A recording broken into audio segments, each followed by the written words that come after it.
কি একটা বাজে অবস্থা দেখেন এই গাড়িটার উপর অনেক খাদা।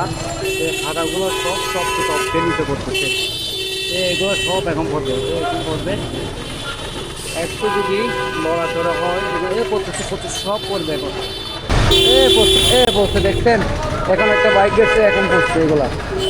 কি একটা প্রবলেম দেখেন, কত বড় একটা ইট, এই ইটটা সরাবে কে এখন?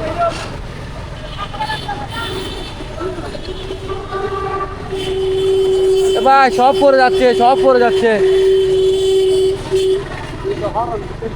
কে একটা বেয়াদব, এগুলা কোনো সেফটি আছে কেন? একটা উপর একটা পলি ব্যাগ দিয়ে বেঁধে নিত, এগুলা করতো রাস্তায়, এগুলা তো দুর্ঘটনা হওয়ার অনেক অনেক সম্ভাবনা। কারণ হচ্ছে এগুলা যখন বাইকে চাকার নিচে আসবে তখন বাইকটা স্লিপ করার আশঙ্কা অনেকটা বেড়ে যায়।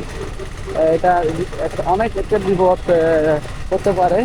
কিন্তু এইগুলা যে ড্যামাজ করা কতগুলা মানুষ আছে, এগুলা কাজ করছে এগুলা করা।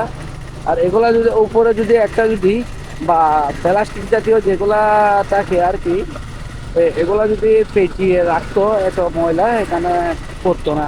কোনো সেফটি নাই, কোনো সেফটি নাই আমার বাংলাদেশে। যে আপনার জীবনটা কখন কিভাবে কার্বুলের জন্য টুস করে চলে যাবে ওটা আপনিও টের পাবেন না।